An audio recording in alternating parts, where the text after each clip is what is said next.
They told him he couldn't do it, that he wasn't the right size, that he should switch positions, that quarterbacks don't run like that he didn't fit the mold. But Lamar Jackson wasn't built to fit molds. He was built to break them. From Boynton Beach, Florida, to the biggest stages in the NFL, Lamar didn't just silence the doubters. He redefined what it means to be a quarterback. MVP not once, but 3 times. The fastest man on the field, the calmest in the storm, and a leader when it matters most. Throughout his life, Lamar Jackson has been forced to overcome more grief and suffering than most people can even begin to imagine. Not only that, but he's had to prove countless haters wrong over and over again. This is the story of Lamar's journey from an overlooked 3-star recruit to an NFL superstar born and raised in a poverty-stricken area of Pompano Beach, Florida. The only part of Lamar's childhood coming easy to him was football. Football was always a part of Lamar's life, as he and his 3 siblings would often play football with their dad in the yard. From day one, 2 things were clear. Lamar was a daddy's boy, and he was special at the age of 7, in his first season, playing organized football. Jackson was named MVP, which he went on to win for every youth football team he ever played on. Just when it seems like things were finally starting to go Lamar's way, and he had found true happiness. Jackson was struck by tragedy. When he was just 8 years old, his father died from a heart attack. Then, to make an already unbelievably sad event somehow worse, Lamar's grandmother passed away on the same day. From that moment forward, Lamar relied on his mother for everything. She put food on his plate and clothes on his back, while also coaching him up on the gridiron. It was her belief in him that helped him get to where he is today. When people wanted to make him a wide receiver or defensive back at a young age because of his speed, she was the one insisting that he stay at quarterback, reflecting on her impact in a Players Tribune article. Lamar said, "A lot of people helped me get better when I was young, but the best coach I've ever had was also my first one, Mom. And I'm not saying that just because she looked out for me and encouraged me to pursue football and all that stuff. I mean, she actually made me grind to get better." As a high schooler, Jackson was going viral on social media, putting up big numbers and stat sheets and receiving offers from Power 5 colleges. But it wasn't enough because he was still touted and disrespected. Jackson played 2 years of varsity football at Boynton Beach High School, starring as a dual-threat quarterback who could beat defenses through the air, and on the ground, he threw for 2,263 yards and 31 touchdowns for a 102.7 quarterback rating, while also rushing for 1,624 rushing yards and 22 touchdowns. Lamar's abilities helped him become a social media sensation.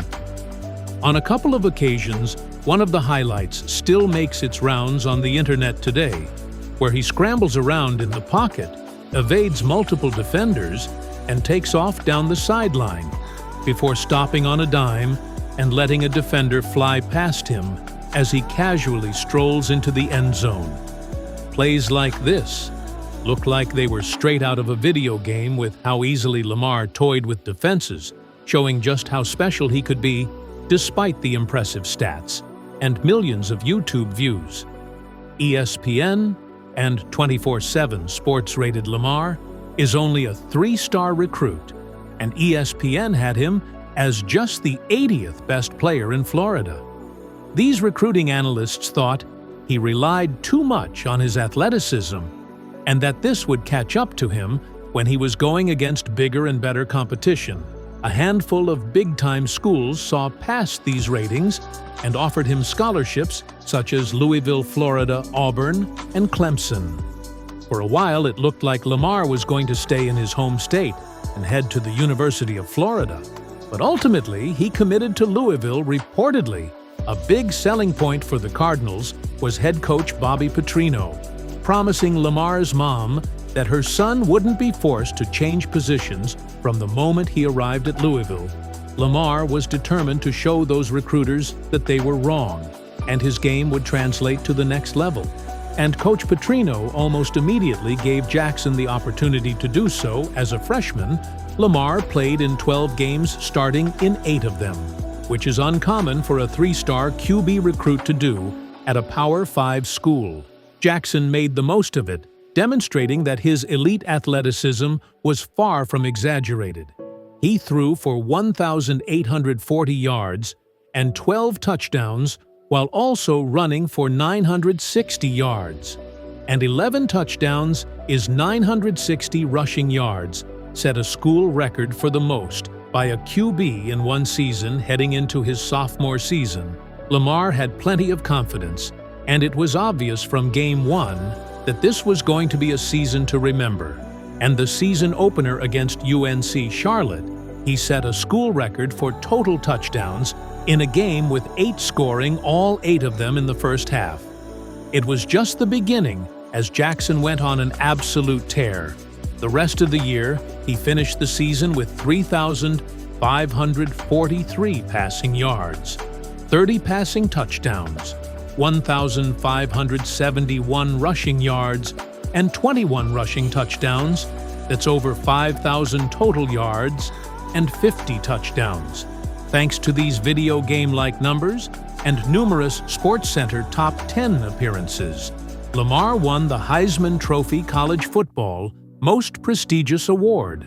After a season like that, expectations were sky-high for his junior campaign.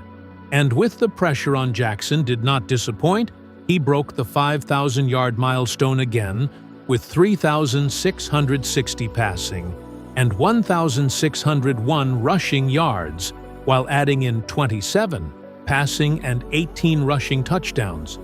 Lamar had such an outstanding year that he was named the Men's ACC Athlete of the Year for all conference sports. Feeling like there was nothing left to prove with his collegiate career, Lamar forewent his final year of eligibility and declared for the 2018 NFL Draft. Heading into the draft, Lamar couldn't escape a narrative that had followed him ever since he was a young kid. Despite coming off 2 of the most dominant back-to-back seasons in college football history, he still had haters who seemed to be praying for his downfall after throwing for over 7,000 yards in just 2 seasons. The experts still questioned his passing abilities. Some of them even went as far to suggest he switched positions and play wide receiver. NFL teams must have been listening to this noise, as Jackson fell in the first round of the draft. While this was happening, cameras showed a distraught Lamar with his mom backstage in the green room. It was a fitting and powerful image, as one of the few people who never gave up on him, while others often did, was right by his side. Then, after a painfully long wait to hear his name called and watching 4 other quarterbacks get drafted before him, the Ravens finally traded up to take Jackson with the 32nd overall pick, the final pick of the first round. Like his mom and his college coach, Baltimore saw something in Lamar that made them believe in him even when others seemingly didn't want to, although he was a first-round pick. Lamar still had to wait for the chance to prove he belonged to the rest of the league. As a rookie in 2018, Jackson didn't get his first career start until Week 11 against the Bengals, when Joe Flacco got hurt in Baltimore's previous game. His haters were ready to say he wasn't ready for the moment until Lamar went and balled out.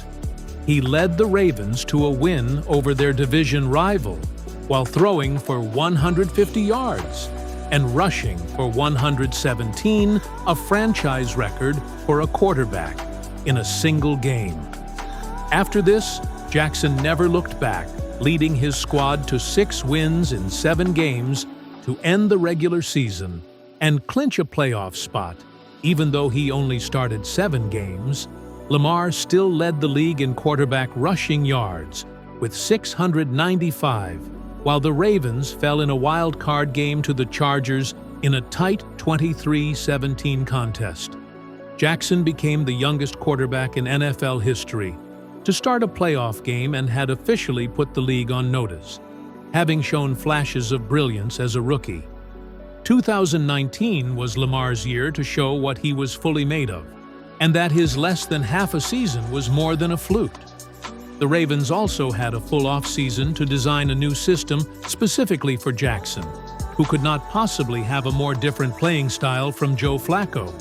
In Week 1, Lamar was on a mission and went off against the Dolphins, throwing for 324 yards and 5 touchdowns, while becoming the youngest player ever to achieve a perfect passer rating.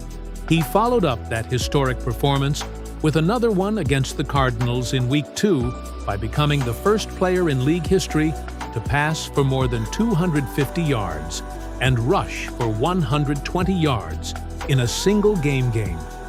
This fast start to the season gave Jackson a tremendous amount of confidence for the rest of the year. He was nearly unstoppable as he led the Ravens to a 14-2 record. Even without playing Baltimore's final regular season game, Lamar finished with over 3,000 passing yards and more than 1,000 rushing yards, while scoring a combined 43 touchdowns. He led the league in touchdown passes and quarterback rating, in addition to breaking the NFL record for the most single-season rushing yards by a QB in the Ravens' divisional round matchup against the Titans. He wasn't born with a silver spoon. He wasn't handed the spotlight. He earned it 1 yard at a time. When Lamar was coming up, they told him he was too raw, too wild, too different. They said, "You'd be better as a wide receiver, maybe a running back." But Lamar stood tall and said, "I'm a quarterback." Let me ask you, how many people have told you what you can't be? How many have tried to box you in, label you, or limit your greatness? Lamar didn't listen to the noise. He kept working. He kept believing. He kept running his race, literally and figuratively. And what happened? He became the youngest quarterback in NFL history to win a unanimous MVP. He became one of the most electrifying athletes the game has ever seen. He redefined what leadership, talent, and determination look like in shoulder pads. But more than the stats, more than the trophies, Lamar is proof that betting on yourself pays off. He didn't just play the game, he changed it. So, when life tells you you're not enough, when the world wants to mute your fire, when they try to write your story before you've picked up the pen, remember Lamar. Remember that faith in your purpose, relentless work ethic, and refusal to quit will always take you further than fear. Lamar Jackson showed the world what happens when you believe in your vision, even when no one else does. Now, it's your turn. Be bold. Be different. Be undeniable. Bet on yourself.